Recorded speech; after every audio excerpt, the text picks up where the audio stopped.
Namaste everyone. I hope you all are keeping well, both physically as well as mentally. This is your Moumita Chakraborty, also known as Moumita Official. Welcome to a very special episode of Modcast. And today's Modcast is very special because we have a very special guest amongst us who is dynamic and very diverse. He is Professor Shekhar Vijayan from Namma Bengaluru, Karnataka, a renowned TEDx speaker, an EdTech coach, motivational and public speaker, celebrity fireside chat hosts, and the list goes on. Today's Smartcast is very unique because it is a blend of spirituality, public speaking, love for animals, tourism, anger management, celebrity interactions, emotional intelligence, and so much more. So, without further ado, let's welcome Sir on board and start the session for today.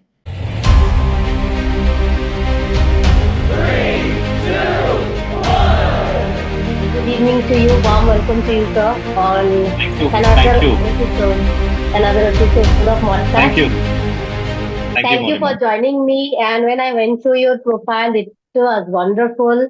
You are connected to so many things, and I'm glad and honored that you have joined me today. And this is the first time we are interacting. Absolutely. Yes, and you have a very positive aura, I think. So I think it's going to be a great session today. Thank you so much. Thank you so much, Moumita. I'm honored to be here, and I'm really looking forward to this very collaborative and very interesting conversation. Yeah. Thank you so much, Ra. I'm glad and privileged to have you today on today's special Modcast session. Thank you. Thank you. Sir, as just to give you a briefing about Modcast, it is a combination of monologue and podcast. Also, it converts to Moumita Official's diverse conversation along with Stalwart Triumph, just like you. So you are connected to so many sectors, sir, and I was very confused when I received your details. I was like, I have so many questions in my mind to ask, sir. But as I always begin with, that is childhood, because that is very close to my heart. So let us begin with your childhood, sir. How were you as a kid? How was I as a kid? I was a quiet and shy kid, I can tell you that. I think my mom would testify to the fact that I didn't speak for the first 3 years, and they had gone to a doctor to check why this fellow is not speaking for the first 3 years. The doctor was a very interesting man. He told my mom that even Einstein didn't speak for the first 3 years. So there's no correlation between me and Einstein, nor the hairstyle, nor the intelligence. But I think that first 3 years, which I didn't speak for, I'm making up for it right now, in terms of not speaking for the first 3 years. So you give me a stage, give me a moment, you give me an occasion, I can speak. Like I have no inhibitions there, I would say.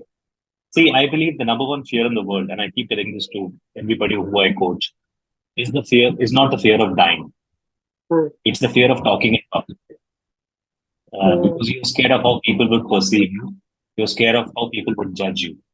But I come from the school of thought that if you're honest to yourself, you're not into worry. Sir, that is very true that everybody has the fear of speaking in public, because what I feel is that more than understanding, people these days judge others a lot. Nobody judges themselves. They judge others a lot. Whatever you see, whichever social media accounts also, even if it is a reel of 15 seconds, when you even scroll down and go to the comment section, you will see that there will always be that one comment which judges the content. Maybe that person has just posted it randomly. And I think that brings the fear in the minds of the people. I guess that if we stop judging others and we start judging ourselves, I think this fear will slowly, decrease among the people who has this fear also. I think because dying, nobody generally thinks of dying. We all know that this is the ultimate truth. Death is the ultimate truth. But nobody actually feels that. But if we start realizing this every day, I think that is going to improve our mental consciousness also. Correct. And I think it's also being in tune with yourself, being your own best friend. I think it's also important for us to realize that I know it's at 50,000 feet or 40,000 feet, but the truth of life is the fact that we all have to go one day, right? And we have to treat our body like our best friend. Whatever goes be, family is there, friends are there, dog is there, everything is there. But I think your body, mentally and physically, has to be your best. If you don't consider in that manner, you're not living a life. That's what I believe. And the faster you realize it, Absolutely. the better it's for everyone. Absolutely, sir. So when you talk about physical as well as mental health, even I start everything with this quote that I hope you all are keeping well, both physically as Hmm. well as mentally, because I feel Hmm. that mental health is as much important as the physical health is, Absolutely. right? And these cases are increasing day by day. The mental health issues are increasing day by day because I think as we compare the decades, like about like last 50 decades, sorry, 5 decades, if we compare, now the mental health issues are growing because I think we have concentrated more on the, you know, intellectual work as compared to the physical work these days. Correct. Everything is like in the on the tip of our hand, and we are working from home, majorly after the COVID also, right? So, what do you feel? What is the importance of mental health, sir? And See, also, three. I would like you to speak about the physical health because I heard that you are also a fitness enthusiast. Yes, yes, yes, yes. So there are two things to this. One is, I believe we both be both physically and mentally fit. Now, there's another way to look at this. People think mental health is a rich man's disease, right? It's something which has come in over the last few months. It's a conspiracy theory, mental health, and there are so many self-acclaimed gurus who now, there are so many right now. If you look at it, Yes, yes, who are being caught napping. There are so many who've spoken about mental health, and you realize that boss, these people were lying all along, and they have been questioned. Like you said, internet is everybody's medium, right? You can mm, cross check and verify information. So I think one is mental health is really important, and it harks back to what I said initially. When I say mental health, I always believe that you are your own competition. The problem is we are living in a world, and we have been conditioned to believe that you have to compete with someone all the time, which is not necessarily the truth. I believe we all know who's the fastest man in the world. That is Usain Bolt. Or we know who's the first man who set foot on the moon. But if you ask anyone who's the second man who set foot on the moon, nobody knows. Or who's the second fastest man, nobody knows because nobody believes it or nobody wants to know it, or we're not conditioned to think like that. I think it boils down to the fact that we all are competing with someone all the time. I think the only true path to perfection or to success, I feel, is when you're your own competition and you're living the best version of yourself every single minute, every single moment, every single second. That is one. Now, in terms of physical health, I believe that you have to stay fit. When I'm saying stay fit, you need to take care of your body like a temple.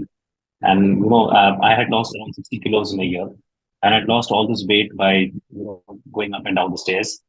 Very simple exercises. I didn't take help of any physical trainer. I should just go walking up and down the stairs 45 minutes in the morning, 45 minutes in the evening, doing a plank for 1 minute from the time I wake up till the time I go to sleep. I wake up at 5 and I go back to sleep at 11. I'm doing a plank every 1 hour. And because of the nature of my work, which was virtual, I could do a plank anywhere. And as oh, a trainer, I wow. would also make people do a plank. There have been moments when I've hosted a book launch with Mandira Bedi, who's also a fitness enthusiast. And she heard Yes, me speaking on the mic, challenging people to a plank. And she said, okay, let me challenge Shekhar. So she challenged me on a plank, and we both were planking while we were talking about the book. So, it's great wow. fun because it's not just making people do a plank, it's also about walking the talk. So that's something Mm, which I truly believe in. And sometimes you also have to be stubborn about what you feel is right. The whole world is, like you said, out there to judge you and say, no, this is the right way, this is the wrong way, this is the right way, this is the wrong way. They're always like those neighborhood uncle aunties. That now the neighborhood uncle aunties are not there anymore. It's the youngsters who become like the neighborhood uncle aunties. Like you said, there's yes, one person yes, who will put a comment, and somebody will add on to that, and then people will keep judging. So I think that's how the world is operating because people have got easy access, right? Negativity spreads fast, I feel. And that's one reason why all this is happening. But I think the only way to deal with this is how do you deal with it mentally and positively? Be in the best frame of mind. You're an average of the five people you have around you. If you don't have yes, five people around you, be happy with what you have, right? Don't yes. ask for more. If you're staying in a deserted Absolutely. island, be happy with the nature around you. That's fine. I've also realized that sometimes the people around you may not be, uh, they may not have the right intellect, or they might bring you down. So it's better to stay on your own and be what you are. You can be like a lone wolf also and do well for yourself, or you can be in a group. But I think ultimately it boils down to how well you know yourself, and that's Absolutely. important. Absolutely. Just like Rabindranath Tagore said, যদি তোর Yeah, ডাক শুনে কেউ না আসে তবে একলা চলো রে. absolutely, absolutely. And he was such a visionary. He thought about this so many years back, right? Absolutely, Great, sir. great, great mind, I would say. Great mind. Yes, indeed, sir. So, the thing is, sir, you are also related to coaching. You are also Absolutely. related to, fireside talks. You are related to so many other things. You have clients like Bosch. You are also a TEDx speaker, which I can see behind you. Yes. TEDx Amboli, if I am reading Strategic. it right. Yeah. I'm Yeah, only strategic. No, no, I was joking. It's not strategic. It's just the wonderful. curtains. Yeah. Please So, tell us about your journey about this. Yes. see, like I said, if you put me anywhere, I can. I am like the cat, which when you throw it in the air and you put it down, it will always land on its four legs. Somewhere I'm a bit like that in terms of public speaking. Mhm. I'm not scared of talking in public on the mic in a situation wherever I am. I don't have any kind of nervous jitters at all. I just revel in the moment of talking. And that's something which has worked in my favor because in TEDx, I saw a lot of my other contemporaries coming with reams and reams of paper. And I was the only one who went without a script. The day before the TED talk, they have this entire thing of, doing, they do a take check and then they check whether, script is fine and all. In my case, I didn't go through that at all. I don't know whether it's talent because I think talent is highly overrated. But I think it's just the fact that I revel in this and I enjoy this. I can talk in any situation and not just TED talks. I also do a lot of work on TV. I come on debates on national television where I speak with the likes of Arnab Goswami. Come on this channel called NewsX on political debates, on debates where I don't take an aggressive stance, which is an art in Mhm. itself. Because in today's Absolutely. volatile world, it's very Yes. important to stay neutral by without being aggressive but being assertive. So somehow I've mastered that art, which has helped me a lot in TV. Because in TV, it's all about tu meme, tu and all that.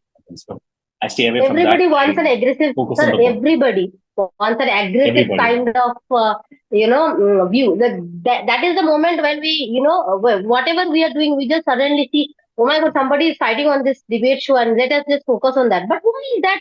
Let us just focus. Yeah, Yeah, sir. correct. Why do you think is the mindset of people like that? See, Why everybody people likes doesn't drama, want right? to? Everybody loves Sorry, sir. drama. Everybody loves Yeah, drama, right? yeah. Drama makes the world move, I feel, right? Now, we are all looking out for the fight which is going to happen on the road. And it's also a very Indian thing, I feel. Not just Indian, it happens across the world. People Mm, love to see other people fight. mm.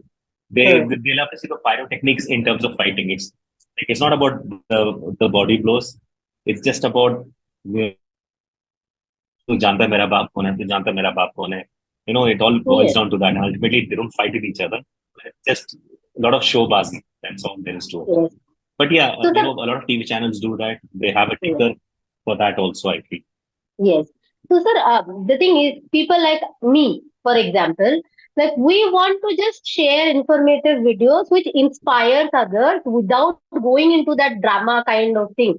Just simple talk and inspiration to people or knowledge-based content. So, in that case, how should we move ahead? Because you have been to such big platforms, so I want to learn this from you. I think one is having a very clear perspective, having a very honest perspective on the subject what you have, which basically means you have an original thought and you go with a thought. Even if 20 others around you might have a different thought process, if you have a thought and if you think your gut feeling is right, go with it. Personally, I believe if there's something which comes in my mind, when I'm taking a shower or when I'm up in the morning, I don't second guess that. I just go with it and I follow it. I believe that thought which comes in the morning when you're just meditating or when you're just running or walking or just spending time with your dog is the most Mm, pure moment. Don't ever let that go away. That means what I'm trying to say simply here is if you're looking at, trying to make an impact here, I think you have to be honest to it. You have to be authentic and you have to have an original thought. Nowadays, conversations are all about people asking questions but not waiting for an answer because I feel the art of listening is also an art. mm, Where, you when you listen, you get to hear both.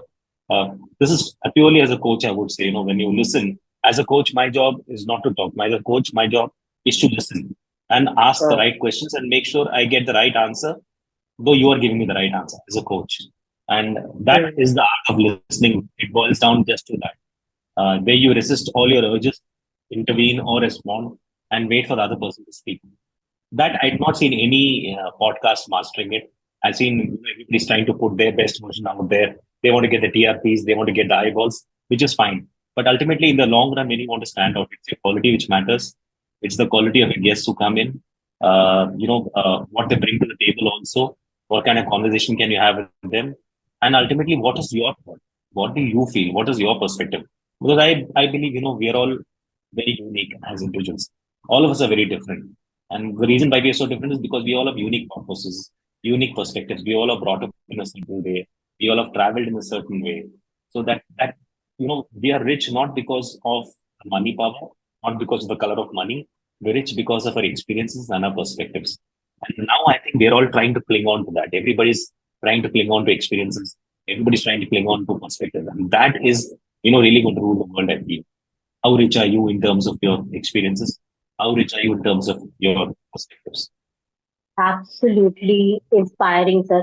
Sir, now I have heard about your dog the third time. So I would like to know about because I feel that dog is the most loyal animal and I love dogs. So please tell us something about your dog, Sunshine. Yeah, I have a dog. The name is Sunshine. She's right now sleeping because she's trying to beat the hot sun and she's gone in the morning. She's done the security guard job. No, I'm just kidding. She's actually sleeping. But uh, the dog is a constant companion. The dog, from what I have understood after staying with dogs for the last, 14, 15 years, is the dog doesn't judge you. Hmm. The dog is just waiting for food to come in and have a nice meal and spend time with you. And the dog also has got a clear sixth sense. I've realized it. Like they Hmm. know when the food is coming, they understand your emotions well. You also understand their emotions well. So, as a coach, I talk a lot about emotional quotient and storytelling. And that's something Yeah. I've learned from my dog. Why emotional quotient is important. That's something we can learn not just from dogs, from animals. If you see animals around you, elephants especially, they look so majestic and they have such beautiful eyes. And somewhere that human nature and animal nature, that divide is somewhere our schools and colleges and education system did not do a good job at all in terms of explaining why animals are important for human beings and vice versa. Like it's a simple logic, right? They have been on this planet more than us, but we think Yes. like we are the owners of this planet. We have this entire, alpha male, or we have got this philosophy that you got to rule the world. But you got to realize that there are animals out there who are stronger than you, who are more ferocious than me, who, if they want, on any given day, can eat you up. Simply said. Absolutely. Yeah, and Absolutely. they do that. They do tend to destroy things around them when things are not right. So you see that balance also happening. But coming to my dog, I think she's special. She's been a constant companion. She's been the Alfred Hitchcock in my life because whenever anything happens, a podcast happens, a TV show happens, or anything, she can only come in, make an appearance, and go away. So I think she's a show person in a host in her own sense. She's a showstopper, I would say. Wow. But it's good. You get to learn a lot when you have a dog in your house. You become more kind, of course. You become more peaceful, and it's a source of happiness. She's a source of happiness, yeah. That's wonderful. And they're very pure. They're Absolutely. very pure. And Like I think that's the way we they are. can learn the best thing from a dog is loyalty, sir. Oh yes, Right? oh yes. Loyalty and Oh trust. my God, They trust you with their life. you give a biscuits to them once and they will be loyal to you forever. Like Correct. I love dogs. So yeah, moving ahead, sir. You also spoke about your travel experiences. So you have Hmm. recently went to Kailash Mansarovar. I guess please share experience with us about your travel. Kailash Mansarovar was a soul-stirring experience. Now I'm wearing a Rudraksh mala. This I got in Wow. Kailash Mansarovar. It was very special. I'll tell you why Kailash Mansarovar is special. Not because obviously Lord Shiva stays there, and it's a spiritual place, and but Mm. the place tests you on all levels, physically, mentally, spiritually, in all levels. We went to Kailash Mansarovar as a group, and the problem was this group which we went in suddenly got disoriented once we reached there. And this group which was there with me suddenly disappeared. I was on my own, and you're sitting on this horse, which is obviously scared of human beings, and you're also scared of the horse. and suddenly the horse is always looking at you and you're looking at the horse, and there's no trust factor there. This is in China occupied Tibet. And as you Mm. walk on the horse, you see the mountain, the splendor of the mountain. There is one particular mountain which actually takes your breath away. That mountain is not snow clad like that mountain. It has got the entire visage of Lord Shiva. And I'm not somebody like I'm getting goosebumps as I'm talking to you. I'm not somebody who's overtly religious. I believe godliness lies within us. Like I know there is a God, there is a power which lies within us, and there is a God which is there around us. But when you go there, you can feel that energy. When Mm. you go there, you can feel that restless energy. You can feel, I wouldn't even call it restless, I would call it peaceful energy. That there is a sense of calm, like a calm before the storm, right? And you can sense it in the air, in the climate, in the way people are around you. There are people who have been staying there for the last 400 years, like Swamis, like Babaji's there. And nobody goes inside Mount Kailash, of course, because nobody can go inside. What we do is a parikrama around the mountain. It is a 53-kilometer trek around the mountain. And that parikrama is, my God, it tests you because suddenly it starts raining, suddenly it starts snowing, suddenly it becomes very hot. And you're wearing 4 layers of clothing, right? Because the temperature is like that. You're very close to the clouds, you're very close to the mountains, and you cannot walk more than 3 steps because you're walking like an infant. That experience of going to Mount Kailash, Mansarovar Lake, meeting people there, it's a magical experience. And I'm blessed that I'm able to do that 3 kilometer trek. I did a bit of it by foot also because I fell off the horse. The horse didn't like me, nor did I like the horse. And they just that got horse gets just me. But the entire experience of walking the entire circumference of the mountain, Mm. and that moment when you're all alone, when nobody's there with you, nobody's in front of you, nobody's behind you, and you are at one with nature. And then you feel, my God, you're like a tiny speck because literally you feel it Wow. because you're just one single person, one single strand, and there's no vegetation there per se. You're in Mount Kailash, Mansoor. That area is no vegetation. Is bereft of vegetation. There is nothing there. That moment when you realize it, it hits you hard. And that's when you realize, boss, you've been taking life for granted till now. And then you're blessed because you're doing this and you can feel a magic there. You can feel a magical power. And then I believe there is something because once you come back from there, you feel transformed. You Mhm. look at things from a different perspective. You look at the world in a different angle. And they say it's the center of the universe. Mount Kailash is the center of the universe, they say, right? It's Yes, built yes. also in such a way. And it's beautiful. It's awe-inspiring. I took a dip in the Mansarovar Lake also. Nobody wanted to come with me for the dip, and I went there and took a dip, and it was a beautiful experience. We find stars falling down into the lake in the night. Stars actually falling into the lake. So a lot of things happen. That place is magical. There is positive energy Something costume, right? extraterrestrial. Yeah, So, it is. sir, It is. It is. Yeah. sir, how the water? Like I heard that the water is not that cold when you take a dip on it. No, it's not. It's not that cold. And interestingly, there are two lakes there. One is the Yes, Ravana Sthal, Rakshas sun. where Yes, Rakshas Sthal, where the Ravan was praying, and that water is black in color. yes. And there And is no Mansarovar has a crystal clear water. crystal Beautiful. clear water. It looks like what we read now in Amar Chitra Katha, like water which Mm. is pure and aquiline and blue in color, perfectly like that. But that Rakshas Thal where Ravan does the prayers, that water is black in color. There is no vegetation there. There is no aquatic life there, How is which it is so possible? strange. It's just On the left nearby hand each side, other. it's like this. On the right hand side is the obviously the lake. There's a road in between, and there's sea life here. There are ducks, and you find obviously fish and everything. But in that Rajasthan, there's nothing. So, when you look at all those things, and then you have obviously barracks right opposite the Mansarovar Lake, which has no Mm. windows. The reason why there are no windows, I asked one of the Buddhist monks there, he told me, is because you should not see the gods take bath. The gods take bath, right? So you should not see them take bath. And that's the reason why there are no windows there. But the entire Okay. experience of going there and how people believe in a superior power is amazing. There was one person I saw while I was walking, another person who was rotating on the ground for 53 kilometers. And Wow. so amazing through the entire circumference of the place, that person was rotating on the ground. When you see all that, when you see what's happening around you, you're like, wow, you're blessed because not many people can make that trip. Yes, yes, It's yes. you're walking the entire journey. You're walking doing the 3 kilometer trek. It requires stamina first of all, and the average age group of the people who come there are not youngsters. The average age group of the people who come there are around 70, 75, 80 years, who are on the horse or who are on the mule, but still they are living on a diet of tea, coffee, idli, vada, all that Yes, stuff, and there they're eating dal, roti. It doesn't work like that, right? You dependent on your medicines and yes, a lot of things like the helicopter ride which you take, or the glider ride which you take. The glider is it's just a short runway. And you're like, how will this guy even fly this plane? Because it's a short runway. So there yes, was this glider which I was in, which was going running, just flying in between the Himalayas. And while the flight was taking off and landing, people started clapping in the plane. It's like a eight-seater, and the pilot was a Russian. So supposedly that terrain, Himalayan region, is the toughest terrain to fly a plane or a helicopter yes, because the air pressure. And you are actually within kissing distance of the Himalayas. You can actually see the Himalayas also, which is so beautiful and awe-inspiring. And I asked one person, why are you clapping when this plane lands?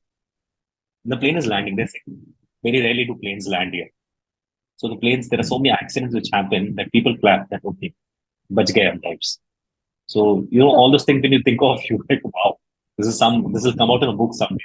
I've got all these so-called memories, such interesting fun we had while going there and exploring. And I'm very curious by nature also. I love to ask questions. I love to explore. I love to observe things. I love to see how people operate because people have their own perspectives, right? And I like to watch it when I go to places like this. yes. Somewhere that curiosity is very important also for your own development also, I feel.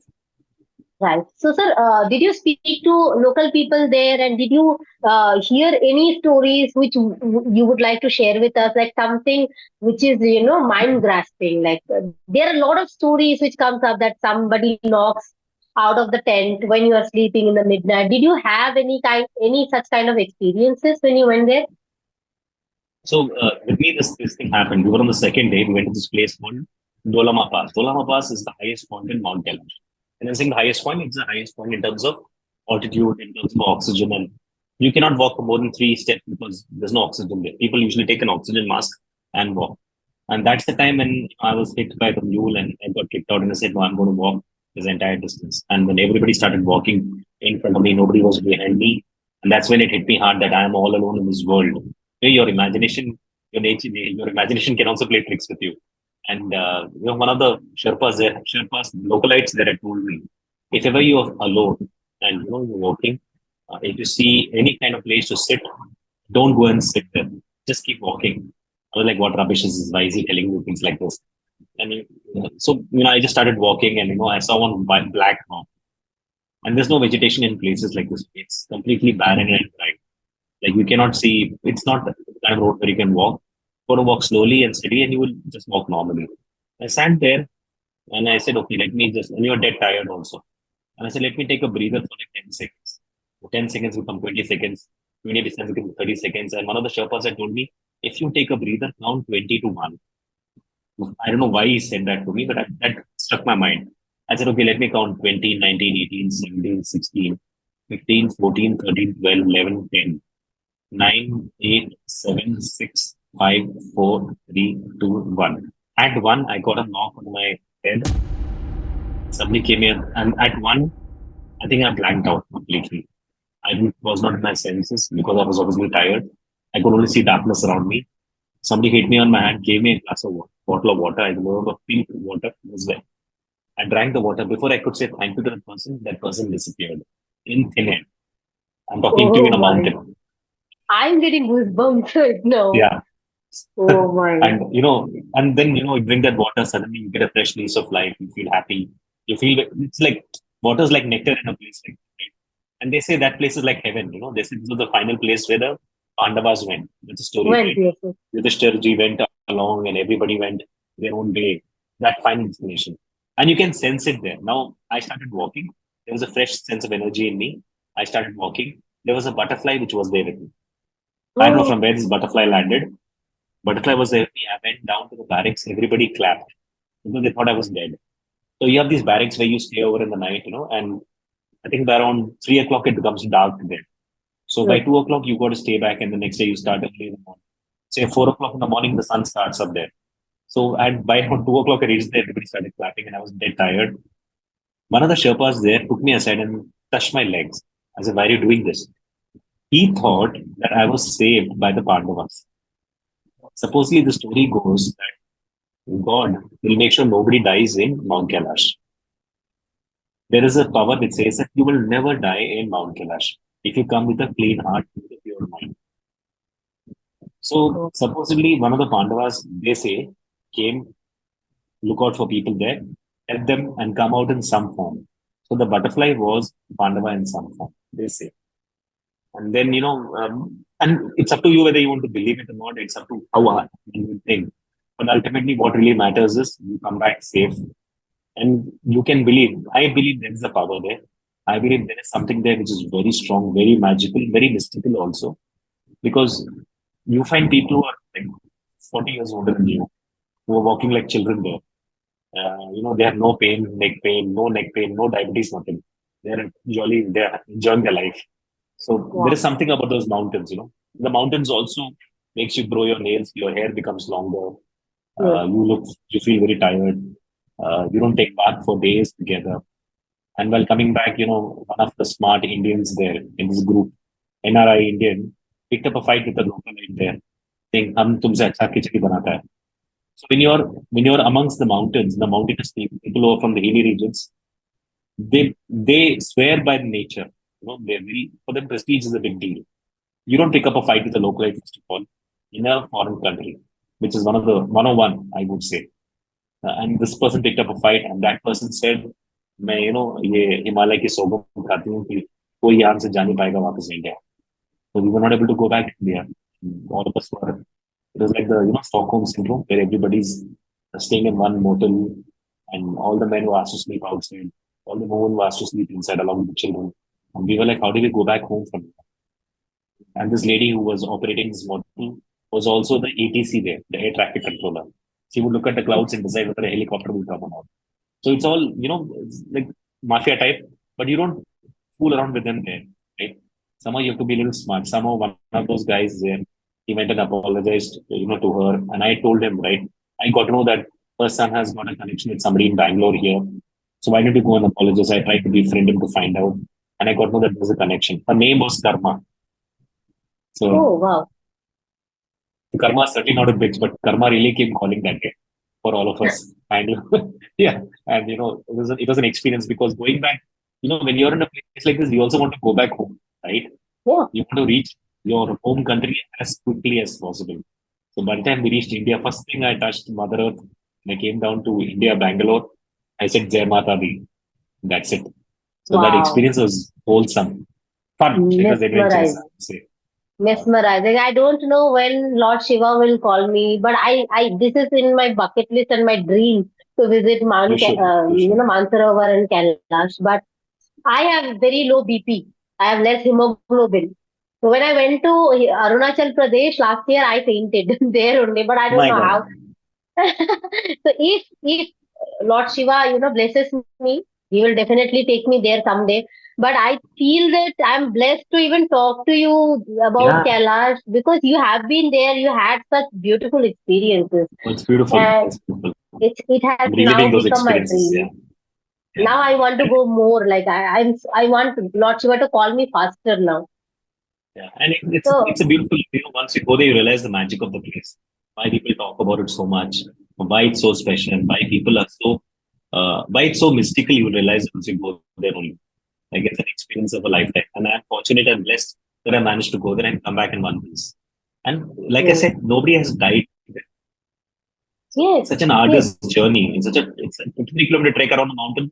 It's not easy. Right? absolutely, Like absolutely, people do that and come back, and before you go there, you get a letter from Red Cross which says that if anything happens to you here, we're not responsible for it. That will even scare you even further. You're like, oh my god, kya karna padta hai? Signing like an undertaking, you're taking that if something happens to you, we will bury you here only. You don't have to come back yes, to India. And you're like, ठीक है, हो जाएगा, because this is the final destination, right? This is the place where it all ends or where it all starts. So why not do yes, it here? So the mind is without fear at that point of time. I'm yes. quoting Rabindranath Tagore. Actually, it's so true. It's the state where you get into. And there's no fear at all after that. I think that was Absolutely. an experience of a lifetime. Yeah. And also, I feel that even if you die there, that's anyhow the ultimate destination. So that Yeah, will yeah, be it good is. It only is. for us. If you are a Hindu, I'm saying. I don't know. I also Oh, heard that yes. only one monk could go climb Mount Kailash. I'm not going there. We will, talk about that later when we meet, sir. I really wish to meet you and talk to you in person. But as Thank per you. the podcast is concerned, let us move ahead with the fireside talks. You also mentioned about Mandira Bedi when you were doing a plank, and you have done quite a lot of fireside talks. So, sir, I want to know what is fireside talks because I do not have much knowledge about it. So, fireside chat is basically a phenomenon. When I'm saying fireside chat, is like two friends meeting over, over a cup of coffee and a fireside, which is happening in the background, and where you talk about anything under Okay. the sun. But you have a bit. Obviously you have a script and everything. And I managed to do a lot of fireside chats with people as versatile as Vidya Balan, for example. I did something with her for the promotion of a new movie, which she did, and she was very sporting and great fun. And for that, you have to also be at ease with how things are happening around you. It's also about presence of mind. It's also about not really worrying about a script, but how you can navigate the conversation. I've done Yes. fireside chats with with Stalwart, Mandira Bedi, obviously Mandira Vidya Balan, with this lady who has written a book on Draupadi's version of the Mahabharata, Divakar Man. And that was a very Yes. interesting. I've done a lot of fireside chats with authors, Jeffrey Archer. You name the author, I've done it. Like, I've done Sudhamurthy hosted a lot ji. of book clubs. Yeah, Sudha Murthy. With all these people, the advantage, these the the publishers had, that they knew they could rely on somebody like me because I could strike an easy conversation. Yes. It's not about telling them, "Oh my God, you're great, you're great, you're great," which they know they are.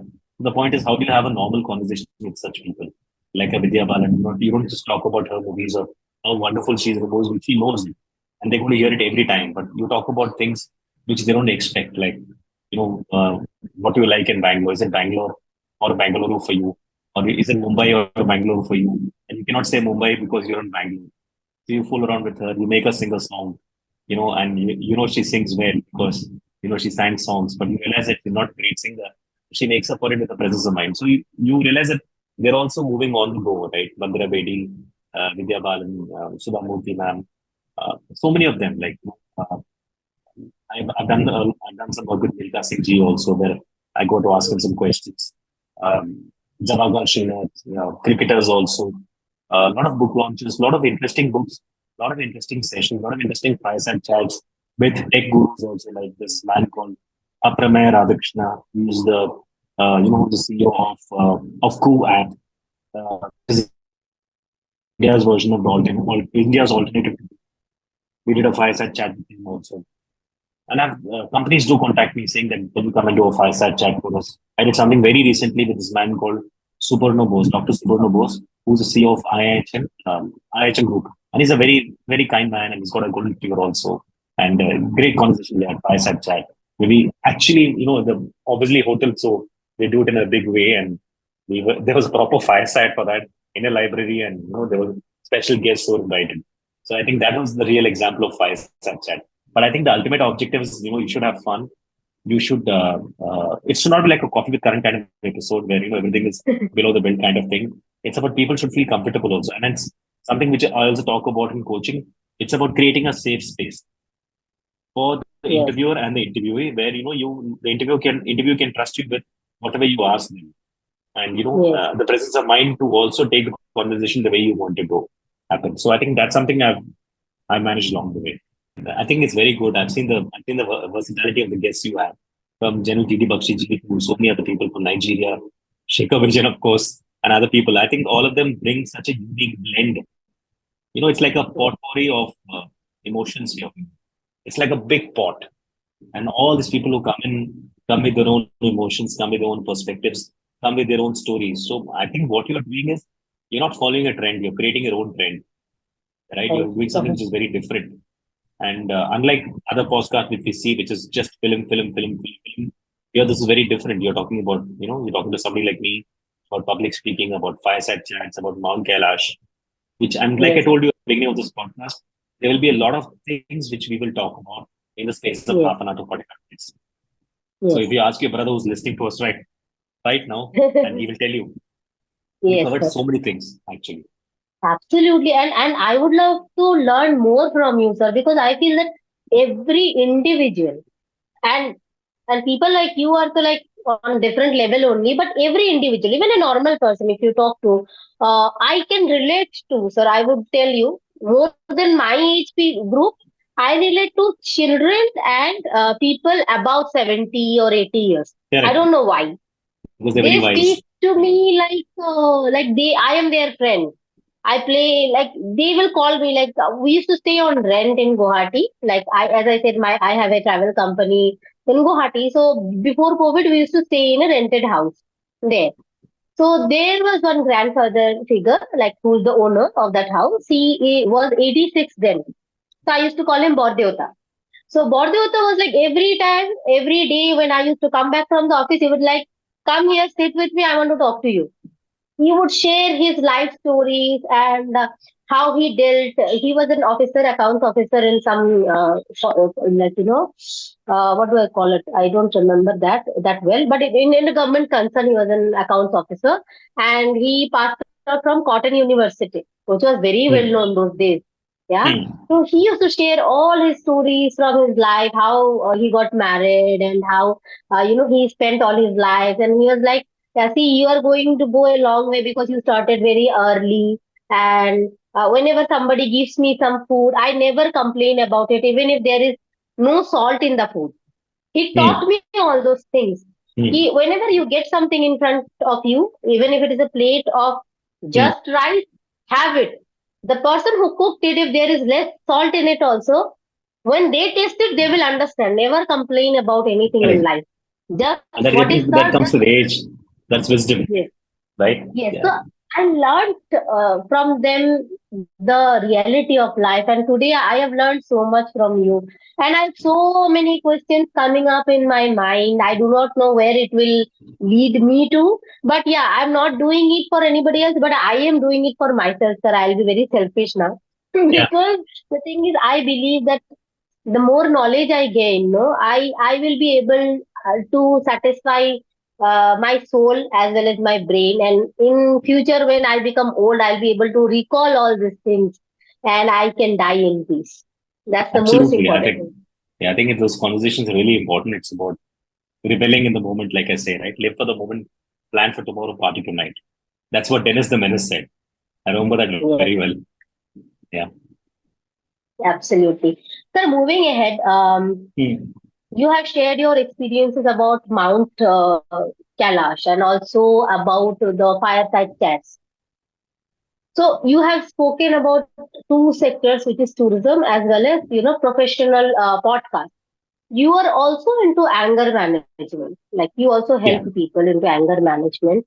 So please throw some light into this sector as well, sir.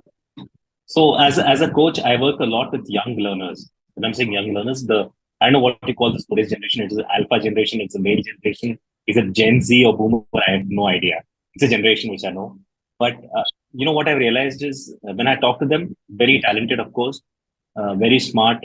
Um they take life as it comes, which is very nice. They have no hang-ups, but they're also very impatient because everything has they feel everything as they also are aware of it that everything has come to them on a platter. And a few of them have asked them, "What's your area of development for you?" They've always told me that anger is something which is comes easy to me. And I tell them in a jocular manner. I said, "Good, I'm not sitting in front of you. Otherwise, you would have throttled my neck by now." Because if anger is so much, but I think anger stems from impatience. Anger stems from the fact that you want things to happen then and there, right? Mm, And somewhere I think we should replace anger with being grateful. We should replace anger with also acknowledging the fact that everybody may not be at the same level like you are. It's because a certain level of wisdom, a certain level of maturity, a certain level of understanding. And that's something I try to help people understand. You cannot give gyan to the generation because every generation is rebellious. Even we were rebellious when we were young. We had our own ways of doing things. We always thought the generation before us was rebellious, and the rebellious generation before us were also rebellious. It's going to be a constant circle, constant cycle. It's about achieving a middle path. You can manage things. You achieve a middle path and say some things let it be. Some things are very very important. So I think in terms of respect, in terms of being assertive, not being aggressive, in terms of how do you. I feel a lot of bullying happens nowadays. Like you Yes. mentioned right at the beginning of this podcast, right? People comment. There are a lot of people who like to bully. Cyber bullying happens, where Yes. people like to express their superiority or the inferiority, however they like it. And people get influenced by that also. A lot of fake news comes out nowadays, right? Yes. Yes. People have an opinion on everything. Good, bad, ugly, everybody's got an opinion. This is how the world should be. It's not necessary. You can have different viewpoints, but you don't have to fight over it for so much, right? Because at the end of the day, people have to go back and sleep in the night also and wake up the next day morning. I always believe that the sun is going to rise in the morning and it's going to set in the evening. Things will not change because you wanted to change. And that's how anger should also be. And I think anger, everybody has momentary anger. I think it's very important to realize that anger should not, things once told in anger cannot be taken back. I believe, and that comes Mm. purely from experience. We've all been through relationships like that, where once you told something in anger, things change completely. And more often than not, I was smiling this Raj. In my case, I'm really happy about the fact that I'm fortunate and blessed to do what I like and love to do. I keep telling this to all the people who I mentor or counsel or talk to. If you wake me up at 4 o'clock in the morning and tell me to go coach, entertain, engage, or inspire someone, I will do it with a smile because that is what I love doing. And I found my mojo in life. That's But so if you haven't found inspiring, it till sir. now, yeah, if you haven't found it at 4 o'clock in the morning and you're waiting for an excuse to sleep more, I think you are just counting your steps to die, I feel, right? I think that mindset is really important where you've got to be happy. You got to live for something also. You got to really enjoy what you do. If you're going to be half baked in it, in terms of, oh my God, I'm doing this because I want to get a salary. I'm doing this because I want to make that person happy. You're not going to enjoy that. You've got to enjoy it completely. Yes. And that's no, because the work I do is always, swimming against the tide. Uh, Public speaking, entertainment, talking to sellers, Mount Kailash, Mansur Lake, losing weight. I've Yes. always been a little bit of rebellious in my heart and head. So I can relate a lot to the younger generation also. I'm not in your Wonderful. face like them, but I know that mindset. I know I can relate to that. I can say, no, it's good to be rebellious. It's good to be angry. But can you transform that anger into something big in your life? Do that. Can you be stubborn and say, what, being stubborn is a positive attitude? Do it. Rather than hurting anyone, I would appreciate somebody who's kind to animals and who could be angry. I'm fine if you're kind to animals and be angry with life. But you got to be kind to animals. That's a given for me. Otherwise, you will end up, like that's where I would like somebody like a Keanu Reeves, right? Keanu Reeves is so respected around the world for the kind of person he is. He love for animals and the movies he does, right? Such a gentle face, Yes. but my God, so much of talent. And we need role models like that also. People who respect animals, people who are kind. And I feel people talk about working smart, but working hard has never gone out of picture. Working hard has always been in the background. I feel working hard is like a banyan tree. You still got to do the simple things right. Like making sure everything falls in place, making sure you plan and schedule early. Those things are working hard. And in terms of anger, I think it's so critical and so important is to how you use your anger. Yes. And So somewhere I you have can also use it read in the about. positive way. You can Oh also use it in the yes. negative way. Yes. So I've read something like what Cassius Clay used to say, Muhammad Ali, Bruce Lee. All of them Mm. used their anger well. Yes. They never used what they used to fight as a first plan of offense. There's always defense for them, always. I think that's how it is. Like I say, knowledge is power. You should know Yes. when to strike and how to strike, right? I think that's Yes. important, like the art of war. So it's also about, I would suggest for the generation, they should read more. They should talk more. Nowadays, people are so quiet. Nobody wants to talk to each other. Like, I have nephews and nieces who don't want to talk to anybody. They're just happy being on their phone. And they don't know what they are looking on their phone because conversations happen in front of you. And they are taking up professions where they don't want to talk to each other. So people are taking up professions where, I'm happy being on the computer because I don't want to talk to people. And the excuse they give is I'm an introvert. I said, you have to go out and talk to people. That's how you build meaningful relationships.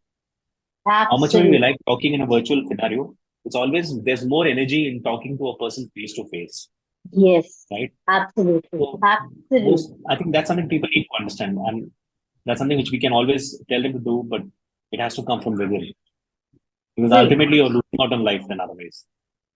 Yes, sir. Absolutely See, like, agree that when we are and speaking life is all about virtually, experience. yes, yes. Sorry, please continue, sir. Yes. No, no, no, no. What I'm saying is, when we speak virtually, we do not get that aura. Like when we Correct, meet in person, we understand that that person has a positive vibe or negative vibe, and every time you meet with a person, no, you get a kind of aura. That instinct is like spontaneous, which comes. correct, So, correct. which is the best celebrity you have met, and you would like to give the example of that? Yeah, this is the celebrity where I got the best aura and the most positive attitude from them. Vidya You Balan. have spoken to so many people, sir. Vidya Balan. Vidya Balan. Is it? I Oh, found Vidya wonderful. Balan very, very exciting to talk to. Very, very chill, very cool, very sporting, and very at ease with what's happening around her. A lot Wow. of other celebs, they are trying to put a facade. You know it. You can sense it when you talk to them. Though they Yes. talk well and everything else, they sing and dance. But I think Vidya Balan is very different. She was like one amongst us, I felt. You could have an easy conversation with her. Like, I gave her a piece of chocolate. She cut into two pieces, gave one to me, and ate one for herself. Like, very simple, at the end of the day. Like, what friends do in that manner, I would say. I think that was Wow. my best experience of talking to her and interacting with her on a fireside chat. So Wow. people who are watching, watch my YouTube channel. Vidya Balan's interviews there with me. Yes, sir. Please share your YouTube channel's name Yeah. so that people can watch it. Yeah, so people who are watching in, you can just Google my name, Shekhar Vijayan. There is my YouTube channel. It says Shekhar Vijayan. It's a Chekharvijayan. I'm also there on social media at Shekhar Vijayan. I'm also known as Professor Shekhar Vijayan because I'm also a professor of practice. So I do a lot of sessions with schools and colleges on emotional intelligence, storytelling, various soft skills, various hard skills, a lot of team building work. So you can always Google my name and hopefully you'll find my name there. Absolutely. Thank you so much for sharing the details, sir. I'm just after the session only, I'm going to subscribe to all your channels. And now Thank you just you. spoke about emotional intelligence, which is one of my most favorite topics, sir. Please throw some light into that also, if I am not wasting your time, please. So I think the number one skill in the world is going to be emotional intelligence. It is emotional intelligence. Emotional intelligence, if it is married with storytelling, it's a tantalizing combination. Take my word for it. If you look at world leaders around you right now, the best speakers are the best storytellers. Yes. Be it politicians, be it actors, be it celebrities, be it scientists, they're all great storytellers. If I have to go back in time, Martin Luther King, Sure. who galvanized an entire nation with I Have a Dream. We spoke about Rabindranath Tagore. Yes. We spoke about him. He galvanized an entire nation, right? Ekla Chalo. There are so many good storytellers. Barack Obama, I would say, his speech, which turned an entire nation closer home in India, at our Honorable Prime Minister, Mr. Modi, great storyteller, great speaker, understands body language very well. Yes. And you also know who are not good enough also, Yeah. because you can see them, you see the best and you can make out. But I think, like I said, and they also understand the pulse of the people around them. Emotional intelligence is not about understanding your emotions, understanding the emotions of others. So that's where the art of listening comes in. That's where your storytelling comes in. That's where how honest and authentic you are. And if you've got nothing to fear, nothing to hide, I think EQ is right there on top. And I believe EQ should be a subject which should be taught in schools, colleges, and Absolutely. storytelling. We always remember our professors, our teachers from school, who would have taught the most boring of subjects, but the way they taught it made it interesting for us, Absolutely. right? Yes. I think they're the reason why mathematics was such a boring subject. It's not because mathematics was boring. They made it boring, I would say. Teachers, it's your fault. No, I'm just joking. But I think I think it's a fact that somewhere we need an overhaul in our education system. We need to look at storytelling, emotional intelligence. We need to look at kindness. We need to look at gratitude. We do that. We do the prayers in the morning where we count our blessings. But I think that's something which needs to be done on a consistent basis. People need to understand the value of it, why values are important in a human being. Mm. In today's day and age where there's so much of distraction happening around you, I also believe, I talk about this a lot. Hmm. We need to have a course on de-addiction, not on alcohol or drugs, on de-addiction of your devices. Because if I tell three times, I love you, Apple, I love you, Apple, I love you, Apple, I'll automatically get an ad from Apple phones saying, when to buy the latest iPhone. It happens because your phones listen to you. There's an algorithm to it. Yes, yes, yes, yes. So it's a fact. Now, the same thing you can tell to a human being, right? Why do you have to tell to the phone? We are living in a world where everybody's, I think now we are living in a world where we'll end up having a relationship or a one night stand even with a robot. It's got to that level. There are movies being made to that also level. So I don't want, see, people talk about artificial intelligence. They say artificial intelligence is future, but it could be a fact. It could make your job easier. But human to human interaction has to be there. You cannot avoid it. Human to human interaction has to happen. It will happen and will stay on. You have to marry artificial intelligence with storytelling. You have to marry storytelling with emotional intelligence. And I believe if leaders understand that, companies understand that, people are watching, people, big corporates are listening to this right now. What employees need is not money. What employees Hmm. need is a good leader Yes. who can take care of them. What employees need is emotional intelligence. What employees need is storytelling. Because everybody has got stories to talk about. Everybody might be having a Mount Kailash story. Everybody might have failures to talk about. It's about how do you tell the stories? How visual Yes. can you make it? How powerful can you make it? How honest can your stories be? How authentic can your stories be? How humorous can your stories be? How visual can your stories be? That's what you need to think about. And it all comes with experience. It all comes with obviously practice. It also comes with, having no fear. Yes. Having no fear. Absolutely. It boils down to that. The absence of fear. I think there are very less people, sir. I'm talking this honestly. I'm a very honest person, so I can't hide anything. So telling this very honestly. There are very less people with whom I could relate this much. You're talking about the same kind of topics which I talk in. If people do not believe, they can go to my channel and they can see that I have spoken about emotional intelligence long back. If I don't get someone, I just call my brother. You sit, I speak to him only. Just record it and just I want to share it with people. So I've spoken about that. That how important is artificial. Everybody is talking about artificial intelligence, but what I feel is no, never ever can human intelligence or emotional intelligence be replaced by artificial intelligence, Absolutely. because that is on some other level only. How much ever you build the artificial intelligence, it is made for humans only, right? After all, it is made to make the lives of human beings easier, not to replace them.